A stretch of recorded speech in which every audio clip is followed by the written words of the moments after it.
Good morning from windy, wet Victoria, Southern Australia.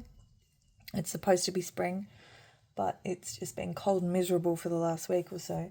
We did have enough spring for me to almost stand on a snake in bare feet the other day, copperhead, which are venomous. Not as bad as some of them, but I did leap into the air like I was in a Monty Python skit.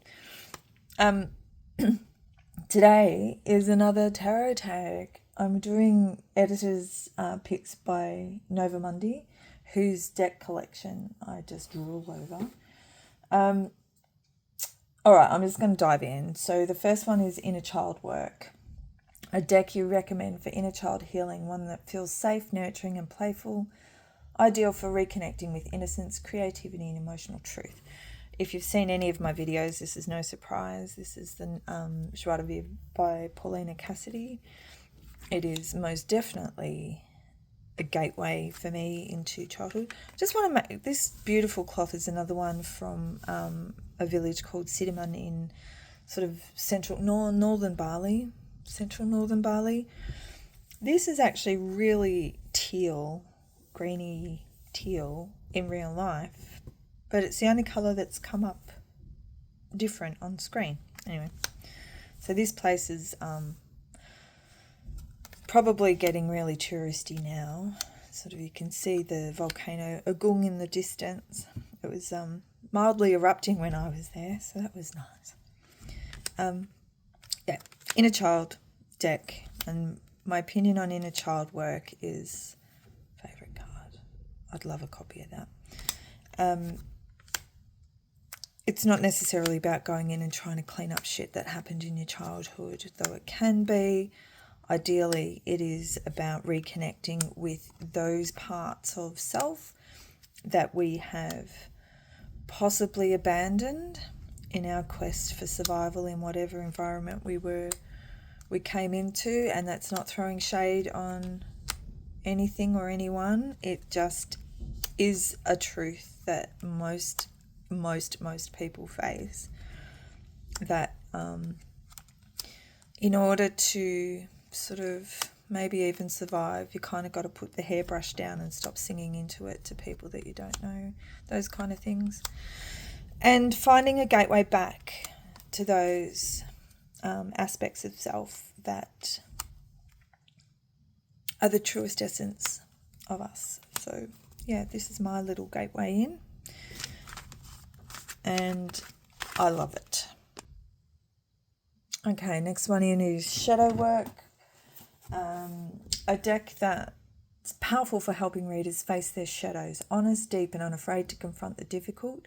This is your recommendation for deep transformation and self-inquiry. So I have said it before also, Murder of Crows is mine. I find it to have that darker aesthetic when I'm ready to go into the sort of shadow realm. It's kind. It'll take me places, but gently and not too far. So I feel that there's a lot of conversation around shadow work, and there's some really poor perspectives, from my opinion, where people are encouraged to dive deeper than perhaps they're ready to go. So for me, shadow work is really like the onion in Shrek a little bit. Oh, no, not really. You know what I mean? A bit like an onion. You're just peeling back a layer, and if it's a little bit exposed, you stop there and work through that. If it means circling back to your inner child deck and finding other decks around that and journaling and doing some real, like process work writing and therapeutic writing and working through it with a therapist or whatever it is for you. But don't keep going. Don't keep trying to dig. That's the place that you need to be right now. That's the place that you can, like once it's revealed and you feel ready to do it, then proceed. And then once that's integrated into who you are, that you're no longer like trying to hide that part of yourself, or you're no longer using those behaviors or whatever it is, then you start, like, and the thing about shadow work, it's kind of, I feel like it's stuff that you kind of knows there. It's not a secret. It's not a surprise. Sometimes you can have revelations that are a little bit surprising, but the actual concern is there. You kind of know it. And finding a way in, this is a deck that helps me get there. I will just also show that this one, which is the Labanco Tarot, has sort of also featured a little bit in this realm for me recently. It's new to my collection by a couple of weeks, and I've been using it an awful lot. It clashes like with the background of this cloth, but oh well. It's yeah, I was desperately eager for this to come out mass market, so it is. Next is Deity Work or Spirit Guides, a deck that serves as a spiritual bridge perfect for working with deities, spirit guides, or higher realms. It holds sacred energy and supports devotional practice or channeled messages. I guess for me, the most commonly used when I'm sort of in this mood is the Miriam, 2nd edition. Yeah. I don't use this like on the regular, but I keep it close to hand if I feel like I need to sort of almost leave this realm and start channeling access to others, then this is mine for now, particularly if it's relating to dynamics that I want clarity around. Yeah, just one, maybe max 3 of these cards. I don't think I even do 3, maybe 2. And I just feel the energy that she put into creating this. There's no denying it. Anyone got a 1st edition they want to get rid of? Just thought I'd put it out there. Anyway, that's a Miriam. Ancestor work, a deck you'd suggest for connecting with ancestral wisdom, whether for lineage, healing, or honouring those who came before. This one opens a path to ancestral connection. So that's the druid craft for me. I am really digging this. I've been listening to some stories about, like different mythology around druidism and stuff, and around some of the symbolism that's in the druid craft. And yeah, if I've got questions, boom, boom, shakalaka, in I go with this one. I love that card. Yeah, no surprises there. I'm sure this is a really common one for people who have ancestors that herald from that tiny little island up there in Europe, or series of islands, should I say. Yeah, so the druid craft works every time. I think can anyone recommend a good Norse deck also, please? Next is Divination, a deck that excels in traditional divination, clear, direct, and accurate. This is your top pick for those seeking predictive insight or practical answers. This is me. Yeah, if I want those kind of readings, I go to the I Ching. Still learning really the best way to go about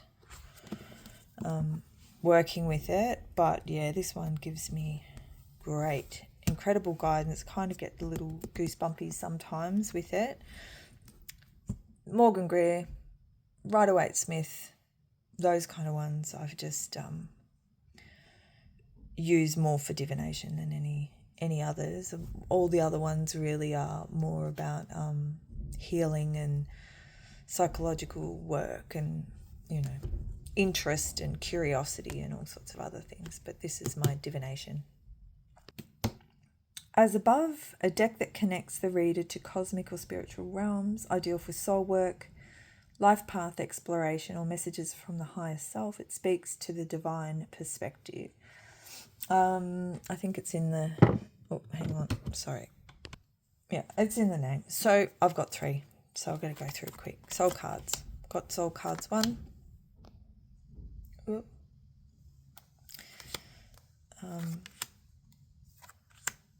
Yeah, I mean, if you know, you know. This is definitely one of those cards. If you've got the space and the time and the quietude to be able to dive deep, it'll take you there. And also, sorry for the choppy videoing recording, because I just, you know, like, I don't think you want to sit there and watch me unpack boxes and stuff, but I'm going to do it. Death Doula Oracle. I mean, hello. Again, one of the, oh, look, Rolls Royce.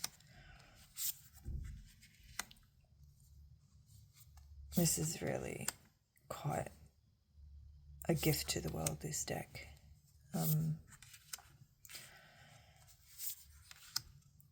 I'm able to explore my connection to being, you know.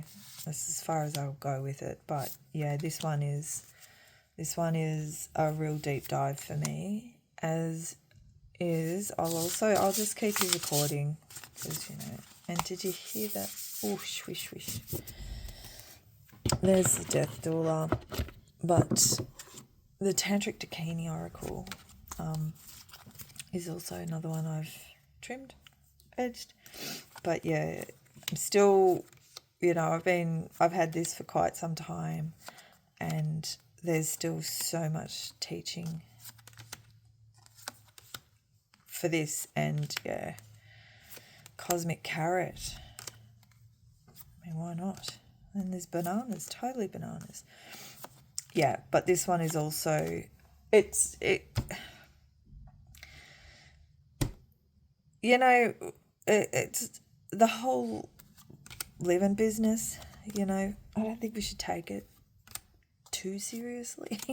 And a lot of times, I think sometimes it can just be like this really intense, trying to figure it out, you know. It's a bit of a joke sometimes, and I think this deck knows it, and has some fun with it as well. So, but it's serious also. So yeah, they're my what's the thing? As aboves. And then we will move to So Below, a deck you recommend for grounded real-world readings. This one captures everyday emotions, human experience, and earthly wisdom with clarity and depth. So I'll clear this up and get to that. And I haven't put a lot of thought into this, because I just wanted to show you a new deck I got in, which is Disorder Tarot of Innocence by Diego Gabriel. I don't know what it is with me. I'm not a huge fan of black and white decks, but I've got a few now. And this one has just come in, and I've been playing with it for this exact reason. I don't like it in a large spread. I've realised it's not a Celtic Cross kind of a deck for me. But let me show you something. Oh, before I do that, this is an Lo Scarabeo deck that is available mass market, but apparently is a limited edition of 4,000. So I've got 3,003. Yeah, so I don't know how long it'll be around, but this is why I bought it, because a Reclaim Oracle. And this, I'm just totally digging. Six of Wands and loneliness. Look at her face. You know, she doesn't look like she's really enjoying the accolades or the success. Probably because she knows it's only part of the way. Yeah. And so, because the Reclaim Oracle really grounds in the everyday of living on the mortal coil, Also, look at the backs together. Don't they look cool? Anyway. Four of Wands, acceptance, the Tower. I mean, you know, look at that. It hits, doesn't it? Rage with the Six of Pentacles and the Four of Swords. I can definitely have a play with something like that. But then we've got loss.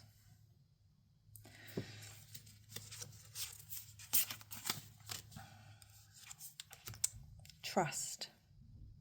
Got to trust the Knight of Cups. Apparently, the Knight of Cups is probably the one that I struggle trusting the most.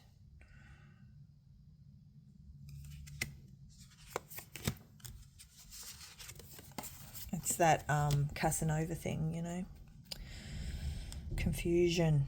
Look. Is it just me? Please tell me. What do you think? This is like so much cool stuff is going to go on here in the everyday. Possibly shadow, hey, too. All right.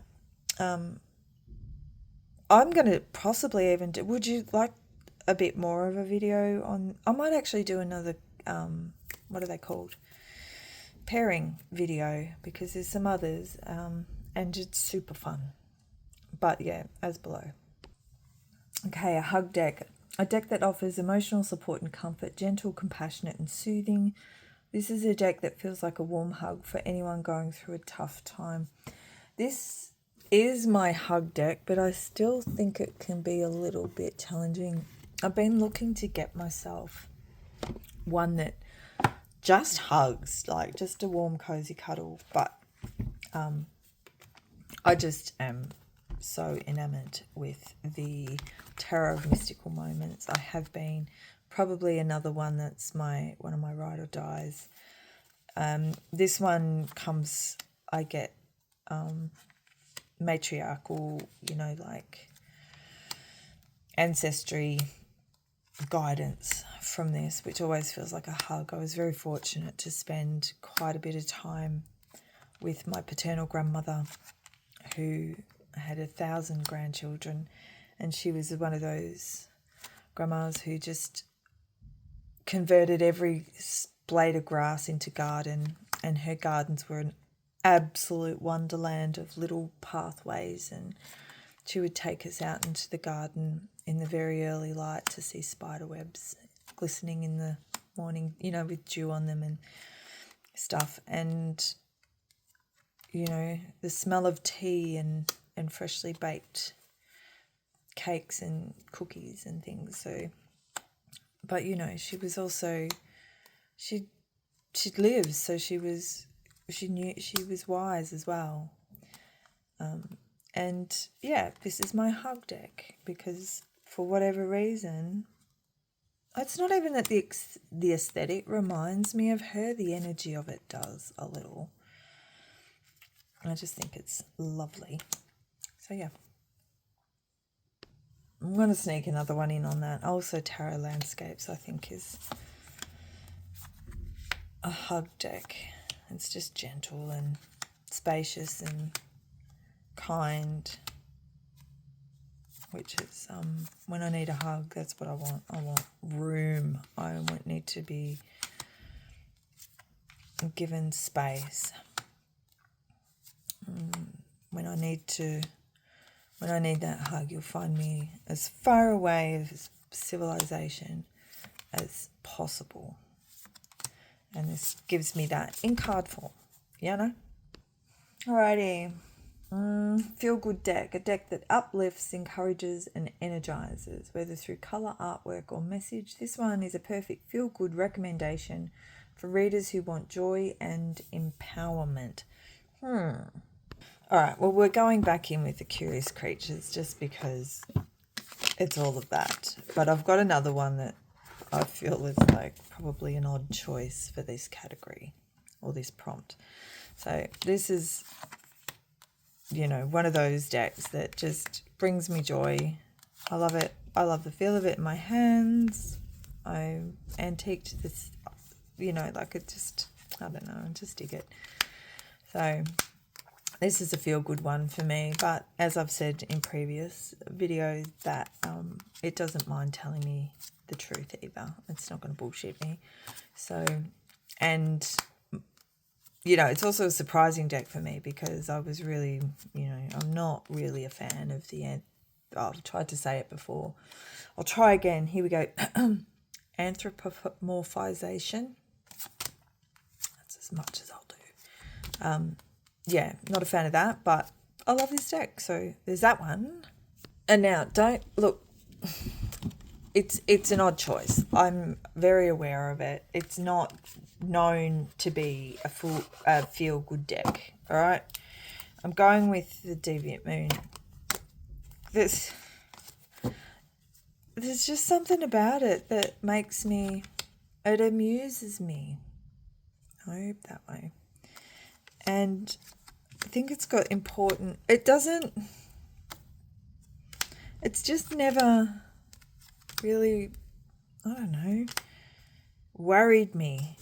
And some people just can't know. But for me, it's amusing. And I kind of get a giggle out of it. And, you know, I'm not scared of the darkness. So this is a bit of fun in that realm and is a feel good. If you're going to explore shitty things, you might as well have fun doing it, you know, and that's why it's kind of a feel good deck for me. I hope that's not too bizarre. Don't psychoanalyze me, please. Gosh, don't. Oh my God, don't. No. Okay. Most versatile. A deck you recommend for handling any type of reading, love, career, shadow work, daily pulls, and everything in between. Reliable, flexible, and reader friendly. This is the all-rounder that adapts to every situation. Got to find it. Hang on. There's going to be no surprises. I'm sure it's come out before. Centennial Rider-Waite-Smith. Does everything. If I have to get out quick, I'll be grabbing this little bag that has that and the Oracle of the Radiant Sun in it. And yes, absolutely everything. I love this colour palette as well. And that's the one. And look, I'll just skip to 13 because this is going to be my recommendation for professionals as well. Learn it, know it, use it. Most inspiring. A deck you recommend to inspire creativity, intuitive flow, or personal transformation, whether it's the art, the energy, or the depth of the messages. This one sparks something powerful in the reader. Well, the one that currently sparks something powerful. Oh, there's two. Okay. So, in terms of creativity, my archetype deck is most definitely the Citadel. So say I would like to create a story, I'll get my archetypes of characters. So I've got the Archer, the Macerere. I don't even know what that is. The Mask Person and the Weaver. And then I will grab my No Longer a Tarot John Bower and maybe grab just 5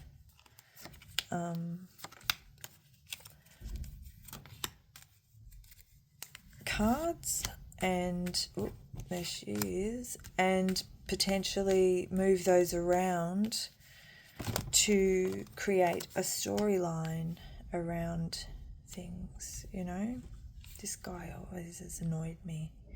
But that's good because someone who's annoying needs to be in. He just looks like someone that is going to cause shit and be really selfish. So, you know, and then I'd use these. Maybe he's this guy. You know, so that's one of my fun, creative, when I've got time, little playtimes. Creatively. All right, so the next one is best for beginners. A deck you'd confidently recommend to someone just starting their tarot journey. Accessible, clear, and easy to learn with. This one makes tarot feel inviting rather than intimidating. Okay, so genuinely, I would suggest this.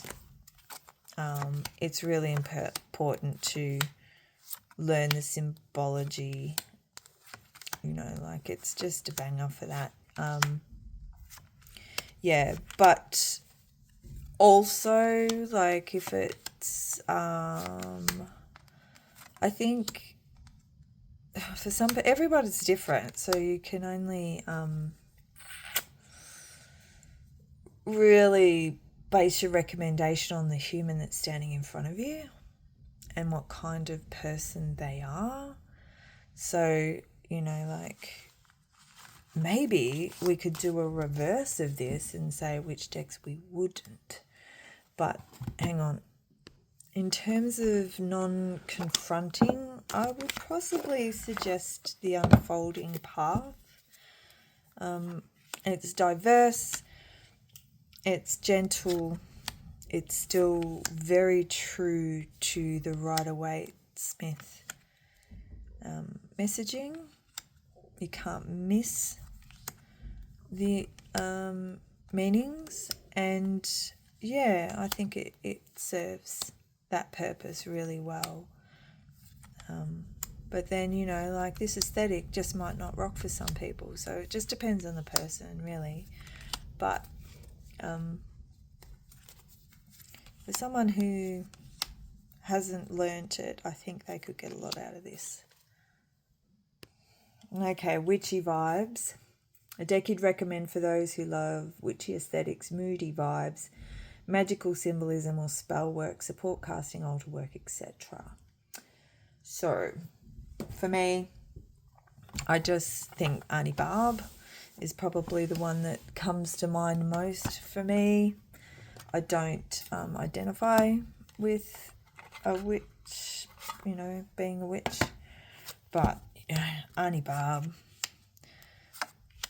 oh man, she's no fucking around. Like, she's straight into it. So I dig it, and like, maybe I've still got that narrative in my mind of childhood of the witches maybe from the beginning of Macbeth.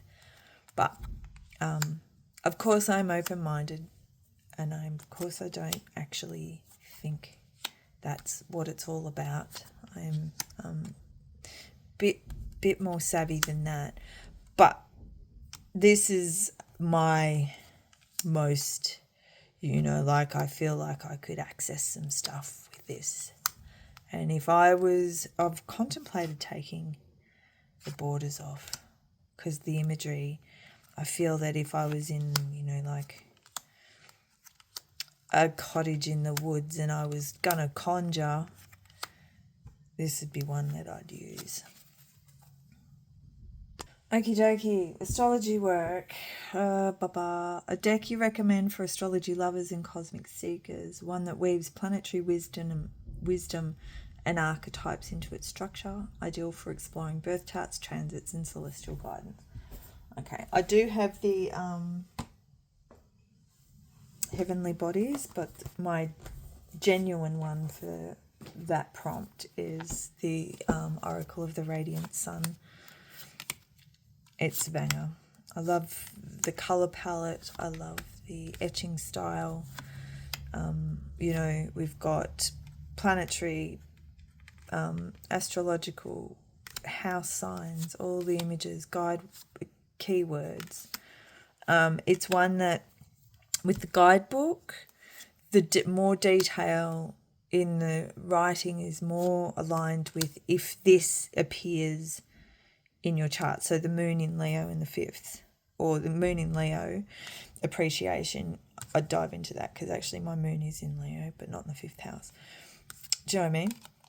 So and it's just totally versatile. Like, you could use it for so many different things, and I do. It's a clarifier. You can use this deck without any sort of concern with the astrological associations. It's one that once you've got it, and you can over time slowly learn piece by piece